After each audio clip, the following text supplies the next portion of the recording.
Official. இன்னைக்கு நம்ம என்ன பார்க்க போறோம்னா கிரிக்கெட்டை விட்டு வீட்டுக்குள்ளே விளையாடதான் பார்க்க போறோம். பாருங்க. ஓகே கைஸ், வந்தாச்சு நம்ம. இப்போ இதோ வரேன். இந்த மாதிரி ஒரு எடுத்து கட்டிக்கணும். இதை பாருங்க, இப்படி கட்டிக்கிட்டு இப்படி விளையாடணும். அது எப்படி தொங்குதுன்னு கேட்பீங்க. அதுக்கு ஒரு வழி இருக்குது, காட்டுறவாங்க.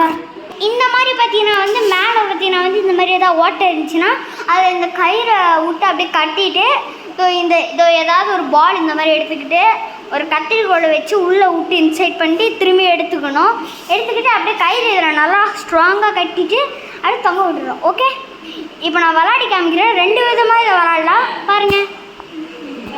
ஓகே கைஸ், வந்தாச்சு. இதை பாருங்கள், பேட் எடுத்துக்கோங்க. பேட் எடுத்துக்கிட்டு இப்படி ஜாலியாக சூப்பர் வச்சு விளையாடணும். அப்புறம் நிறையா வட்டம் டியூப்லைட் பண்ணுறோம். அது பார்த்தீங்கன்னா இந்த மாதிரி ஈஸியாக விளையாடலாம். இது பார்த்தீங்கன்னா நல்ல வீட்டுக்குள்ளே விளையாடுறது. சமைச்சு வெளில கீழே போயிடாதீங்க, வேறு கறிக்கிறோம். அது பார்த்தீங்கன்னா இந்த மாதிரி விளையாடிக்கலாம். செம்மையாக இருக்கும். பார்த்தீங்கன்னா உங்களுக்கு வேறு மாதிரி கூட விளையாடிக்கலாம். இதை பாருங்க, உங்களுக்கு காட்டேன். பேட் இங்கே வச்சுட்டு இந்த மாதிரி பால் எடுத்துட்டு இப்படி விடணும், சரிங்களா? இப்படி பண்ணிங்கன்னா வச்சுங்களேன், அது கயிறு அடங்குக்கும். அது நீங்கள் நார்மலாக இப்படியே விடலாம். இது உங்களுக்கு ஒரு நல்ல ஒரு சூப்பரானதாக இருக்குது. ஜாலியாக ஒரு 2 to 3 minutes விளையாண்டிங்கனாலே உங்கள் கிரிக்கெட்டும் இம்ப்ரூவ் ஆகும். உங்களோட பேட்டிங், உங்களோட பவுலிங் எல்லாமே இம்ப்ரூவ் ஆகும். அது என்னன்னா நீங்கள் ஈஸியாக வீட்டுக்குள்ளே விளையாடிக்கலாம். நீங்கள் கோச்சிங்லாம் போகணும்னு தேவையே இல்லை. இப்படியே சும்மா வீட்டுக்குள்ளே விளையாடி நீங்கள் இம்ப்ரூவ் பண்ணிக்கலாம்.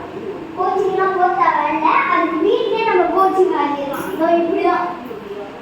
அதில் நடுவில் நீங்கள் ஃபேனை கொடுத்துட்டு பண்ணிங்கன்னா அதை போய் பண்ணுறோம். அப்புறம் கயிறு 2 தான் போயிடும். அதனால் பார்த்தீங்கன்னா நீங்கள் நார்மலாக இப்படி விளையாடுங்க. செம்மையாக இருக்குது, நல்லாயிருக்கும். அப்புறம் பார்த்தீங்கன்னா பேட்டை வச்சு விளையாடலாம். இப்படி வச்சு விளையாடலாம், நல்லா இருக்கும். நல்லா இருக்கும். ஸ்டொக்கு தான் வைக்கணும். தூக்கி வச்சிங்கன்னா யாரும் எங்கேயா போய் போட்டோம், அப்புறம் உடஞ்சிடும்.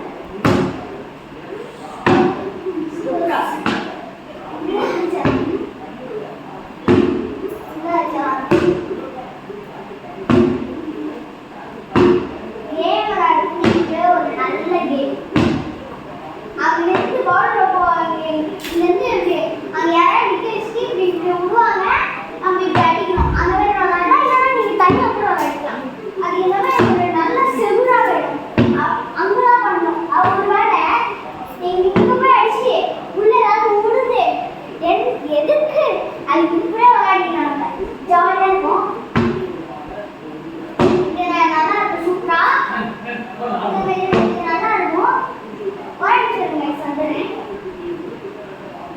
வந்தாச்சு கைஸ், வந்தாச்சு.